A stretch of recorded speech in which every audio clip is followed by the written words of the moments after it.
Hey everyone, what's going on? It's Glenn McCormick here with the Justin Hever Real Estate Team, eXp Realty. This is your April Calgary market report, and we're going to start with inventory. We did see a noticeable increase in inventory for the month of April. All property types, we are nearly double where we were last year, and we're sitting at just under 5,900 units. Keep in mind, last year was definitely an outlier, so we do have it appears inflated inventory. It's actually quite normal based on the long-term trends. For sales, we had just over 2,200 sales for the month of April, which is down about 22% from what we saw in April 2024. Again, 2024, a bit of an outlier, so long-term trend-wise, we're actually kind of in a normal April market. What we're really seeing is a shift back towards a balanced market, and this really benefits buyers who, this time last year were feeling a little bit more pressure with all the competing offers out there. If we just look at detached homes, it's not as dramatic. We have just over 2,500 detached homes for sale right now, and sales year over year, we're about 16% down. This gives us about 2.3 months of supply. About a year ago, we were just under a month of supply. And the benchmark price sits at $769,000, which is 2% higher from a year ago.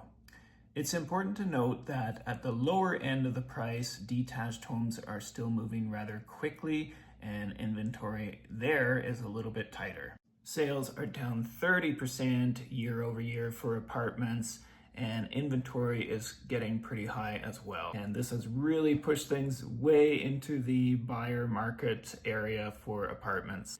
For example, there is about 7 months of inventory in the northeast of Calgary. The benchmark price for apartments is holding steady at around $336,000.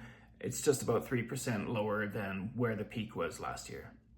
Regarding interest rates, the Bank of Canada did decide to hold firm on the interest rates, and this was actually a departure from their steady decline that we were seeing for 7 months in a row. They just didn't have enough data yet to see whether it was needed or not. I think that they really want to take a step back and see what our economy is going to look like with Trump in office down south and with the newly elected Prime Minister. The next Bank of Canada interest rate announcement is June 4th. I think that they're probably going to resume their decreasing of the interest rate at that time, but we'll have to wait and see. Now, regarding Mark Carney, him and his party have a pretty bold housing initiative. They want to build 500,000 homes per year.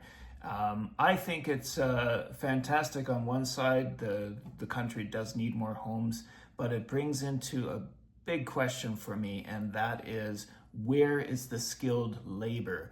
Another initiative is the cutting of GST for first-time home buyers on homes that are less than $1 million. One thing I wonder about there is, will the builders then slightly increase their home prices, knowing that they probably could get away with it? Overall, for me, it's just a really big wait-and-see approach. I'm going to remain optimistic about housing, and hopefully this new administration can get things under control, and we'll see how it goes month by month. Take care out there. All the best. We'll see you soon.